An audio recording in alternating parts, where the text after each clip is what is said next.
Hello everyone, welcome back to my YouTube channel. আজকে আমরা NEET 2026-এর জন্য NCERT Bangla line to line revision করব। পুরো এনসিইআরটি যে বাংলা বই সেখান থেকে কিন্তু লাইন টু লাইন রিভিশন করব অ্যানিম্যাল কিংডম। তো ইংলিশটাও বলবো, বেঙ্গলিতেও বলবো। আর এই চ্যাপ্টারটা এমনই কোনো কনসেপ্ট নেই, এখানে কিন্তু বারবার রিভিশন করতে হবে, মুখস্থ করতে হবে, এখান থেকে কোশ্চেন আসবে। তো দেখো আমি স্টার্ট করছি। আজকে আমাদের যেটা টার্গেট সেটা হচ্ছে কি পরিফেরা। ঠিক আছে, টার্গেটটা কি পরিফেরা, আমরা পড়বো এখন কি পরিফেরা। তো পরিফেরার মধ্যে যেটা আমাদের আছে কি বলছে, এই পর্বভুক্ত প্রাণীরা সচরাচর স্পঞ্জ নামে পরিচিত। তাহলে এদেরকে আমরা কি বলবো, স্পঞ্জ। ঠিক আছে, এরা স্পঞ্জ নামে কিন্তু পরিচিত। কাকে বলবো, পরিফেরাকে স্পঞ্জ নামে পরিচিত। এরা সাধারণত এরা সামুদ্রিক। তাহলে এরা কি হবে, এরা কিন্তু সামুদ্রিক হবে। ঠিক আছে, এদের বেশিরভাগ অপ্রতিসম দেহ বিশিষ্ট হয়। তার মানে কি এদের ম্যাক্সিমাম কিন্তু অপ্রতিসম। ঠিক আছে, এরা কিন্তু অপ্রতিসম গঠন বিশিষ্ট হবে আমাদের এই পরিফেরা। এরা আদি বহুকোষ প্রাণী এবং এরা কী হবে, মাল্টিসেলুলার অ্যানিম্যাল। ঠিক আছে, এরা মাল্টিসেলুলার অ্যানিম্যাল হবে। এদের দেহে কোষস্তরীয় সংগঠন পরিলক্ষিত হয়।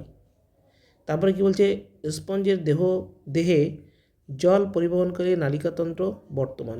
তাহলে এদের মধ্যে কিন্তু কি জল পরিবহনকারী তোমার নালিকাতন্ত্র, যেটাকে আমরা কি বলবো, water transport or canal system. ঠিক আছে, স্পঞ্জের দেহে জল পরিবহনকারী নালিকাতন্ত্র বর্তমান। এই জল পরিবহনকারী নালিকাতন্ত্র এটা মানে কি, এটা হচ্ছে ওয়াটার ট্রান্সপোর্ট আর ক্যানাল সিস্টেম। ঠিক আছে, এনসিইআরটিতে রয়েছে water transport or canal system লক্ষ্য করা যায়। এদের দেহ প্রাচীরে উপস্থিত ওস্টিয়া নামক সূক্ষ্ম ছিদ্রের মাধ্যমে, এই যে ওস্টিয়া কী থাকে, ওস্টিয়া থাকে। ওস্টিয়া নামক সূক্ষ্ম ছিদ্রের মাধ্যমে দেহের কেন্দ্রীয় গহ্বরে জল প্রবেশ করে। তাহলে ওস্টিয়ার মাধ্যমে কি হয়, জলটা কিন্তু প্রবেশ করে। Water enter through the minute pores ostia in the body wall into a central cavity is called spongocoel. সেটাই বলছে যে এই কেন্দ্রীয় গহ্বরটিকে স্পঞ্জোসিল বলা হয়। তাহলে যার মাধ্যমে তোমার এদের দেহ প্রাচীরে ওস্টিয়া থাকে। কোথায় থাকে ওস্টিয়াটা, দেহ প্রাচীরে কিন্তু সেল ওয়ালে থাকে এবং সূক্ষ্ম ছিদ্রের মাধ্যমে দেহের কেন্দ্রীয় গহ্বরে জল প্রবেশ করে। এই কেন্দ্রীয় গহ্বরটাকে কি বলে, স্পঞ্জোসিল বলে। কেন্দ্রীয় গহ্বর মানে কি, সেন্ট্রাল ক্যাভিটি,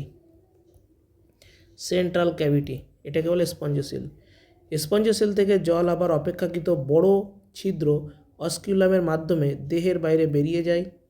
নালিকাতন্ত্রের মাধ্যমে জলের এই পরিবহন পথটিকে কী বলে, স্পঞ্জকে খাদ্য সংগ্রহ, গ্যাসীয় বিনিময় থেকে বজ্র নিষ্কাশনে সহায়তা করে এবং কোয়ানোসাইট বা কলার কোষ নামক কিছু কোষ স্পঞ্জশীল এবং নালিকাতন্ত্রের নালিকাগাত্রকে আবৃত করে রাখে। এদের ক্ষেত্রে অন্তঃকোষীয় পরিপাক পরিলক্ষিত হয়। দেহে স্পিকিউল বা স্পঞ্জসীন তন্তু নির্মিত কঙ্কাল বর্তমান থাকে। এই পর্বের প্রাণীদের মধ্যে লিঙ্গভেদ অনুপস্থিত। ঠিক আছে, এদের মধ্যে কি লিঙ্গভেদ, যেটাকে আমরা কি বলি, এদের মধ্যে কিন্তু লিঙ্গভেদ অনুপস্থিত, অর্থাৎ এরা উভলিঙ্গ প্রাণী এবং একই প্রাণীতে শুক্রাণু এবং ডিম্বাণু উভয় সৃষ্টি হয়। ভেরি ভেরি ইম্পর্টেন্ট কিন্তু। স্পঞ্জ খণ্ডীভবন প্রক্রিয়ায় অযৌন জনন সম্পাদন করে এবং গ্যামেট উৎপাদনের মাধ্যমে যৌন জনন সম্পন্ন করে। তাহলে স্পঞ্জ খণ্ডীভবন প্রক্রিয়ার মাধ্যমে অযৌন জনন করবে। ঠিক আছে, যেটা হচ্ছে ফ্র্যাগমেন্টেশন আমরা বলি। Sponge reproduce sexually by fragmentation, আর স্পঞ্জ রিপ্রোডিউস সেক্সুয়ালি বাই কি ফরমেশন অফ গ্যামেটস। সেটাই বলছে যে স্পঞ্জ খণ্ডীভবন প্রক্রিয়ার মাধ্যমে জনন সম্পন্ন করে এবং গ্যামেট উৎপাদনের মাধ্যমে যৌন জনন সম্পন্ন করে। এদের ক্ষেত্রে অন্তঃনিষেক লক্ষ্য করা যায় এবং পরোক্ষ পরিস্ফুরণ পরিলক্ষিত হয়। তাই এদের ক্ষেত্রে লার্ভা দশা দেখা যায় এবং এই লার্ভা অঙ্গসংস্থানিক দিক থেকে পূর্ণাঙ্গ প্রাণী থেকে একেবারে স্বতন্ত্র হয়। এটা কিন্তু পুরো এনসিইআরটি, ছবিগুলো কিন্তু দেখতে হবে। এই যে ছবিটা এখানে দেখা যাচ্ছে, এই ছবিটাকে আমরা কি বলবো, এই প্রথম যে ছবিটা দেখতে পাচ্ছি এই ছবিটাকে কিন্তু ক মানে হচ্ছে কি, এখানে সাইকন। খতে কি বলছে, খতে স্পঞ্জিয়া আর গতে বলছে স্পঞ্জিলা। ছবি ডায়াগ্রাম দিতে পারি এখান থেকে। এবার আমরা চলে আসবো কি উদাহরণগুলো কি, এদের যে উদাহরণটা লক্ষ্য করা যায় যে স্কাইফা, এই যে স্কাইফা, ঠিক আছে, স্কাইফা যেটাকে সাইকন বলা হয়, স্পঞ্জিলা যেটাকে হচ্ছে স্বাদু জলের স্পঞ্জ, ইউ স্পঞ্জিয়া যেটাকে বলে বাথ স্পঞ্জ, এগুলো কিন্তু পরীক্ষাতে দেয়। সিলেন্টারেটা সেকেন্ড আমরা যেটা পড়বো সেটা কি সিলেন্টারেটা, সিলেন্টারেটা বা এটা কি দেওয়া আছে তোমার সিলেন্টারেটা বা নিডারিয়া। তো এই পর্বভুক্ত প্রাণীরা কি হয়, জলজ হবে, এরা কি হবে জলজ, এবং বেশিরভাগই সামুদ্রিক একই জায়গায় আবদ্ধ থাকে, অথবা একই জায়গায় আবদ্ধ থাকবে, অথবা কি হবে সঞ্চরণশীল হয়। এরা এদের দেহ অরীয় প্রতিসম, এদের দেহটা কি অরীয় প্রতিসম। নিডোব্লাস্ট অথবা নিডোসাইট শব্দটি থেকে নিডারিয়া নামটি এসছে, যে নিডোব্লাস্ট, এই নিডোব্লাস্ট অথবা নিডোসাইট, নিডোব্লাস্ট বা নিডোসাইট শব্দটি থেকেই কিন্তু এই নিডারিয়া নামটি এসেছে। তাহলে দিতে পারে যে তোমার নিডারিয়া নামটি কোথা থেকে এসেছে, বলতে হবে নিডোব্লাস্ট অথবা নিডোসাইট। সিলেন্ট্রেটা পর্বভুক্ত কিছু প্রাণীতে তাদের দেহ গঠনের রূপরেখা দেখানো হয়েছে। দেখো কোনটাকে বলে মেডুসা, কোনটাকে পলিপ।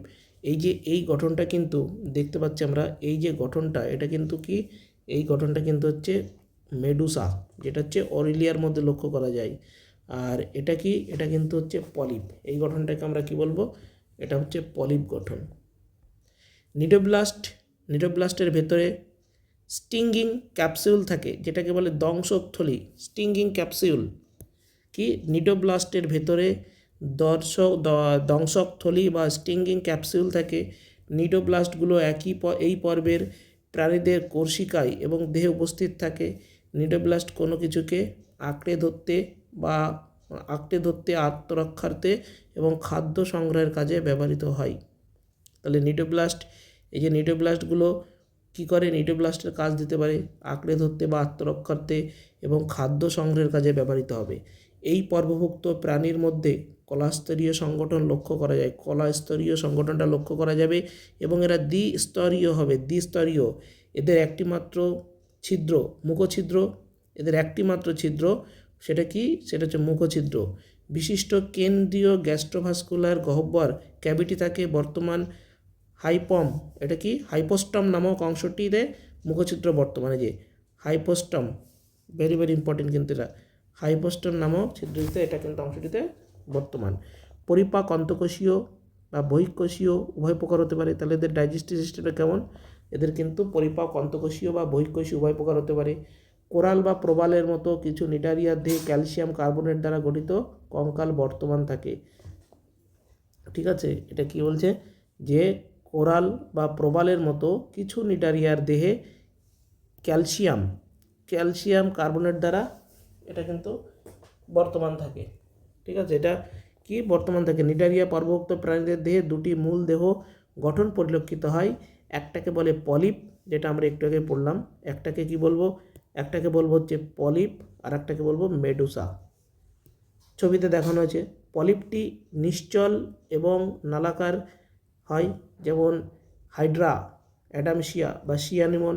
অন্যদিকে মেডুসা ছত্রাকার হয়। এই যে ভেরি ভেরি ইম্পর্টেন্ট, মেডুসা তাহলে কেমন হবে, ছত্রাকার বিশিষ্ট হবে, এবং অরেলিয়া বা জেলিফিশের মতো স্বাধীন সঞ্চরণশীল হয়। স্বাধীন সঞ্চরণ নিডারিয়া পর্বভুক্ত যেসব প্রাণী দেহে পলিপ মেডুসা উভয় দেখা যায়, তাদের ক্ষেত্রে যৌনদয়ের আবর্তন মানে মেটাজেনেসিস পরিলক্ষিত হয়। এই মেটাজেনেসিস এটা কিন্তু ভেরি ভেরি ইম্পর্টেন্ট, মেটাজেনেসিস ঠিক আছে পরিলক্ষিত হয়, অর্থাৎ পলিপ অযৌনজনন প্রক্রিয়ায় মেডুসা গঠন করে এবং যৌনজনের মাধ্যমে তোমার পলিপ দশা গঠন করে, যেমন ওবেলি। এক্সাম্পলগুলো দেওয়া হয়েছে এখানে। তোমার নিডারিয়ার উদাহরণ কি, যে এক্সাম্পলটা কি, ফাইসেলিয়া যেটাকে আমরা কি বলি পর্তুগিজ ম্যান অফ ওয়ার, অ্যাডামসিয়া সিয়ানিমন বলে, পেন্নাটুলা সিপেন, গর্গোনিয়া সিফ্যান এবং মেন্ডেনিয়া ব্রেন কোরাল, টিনোফোরা সচরাচর লক্ষ্য করা যায় এদেরকে। Hello everyone.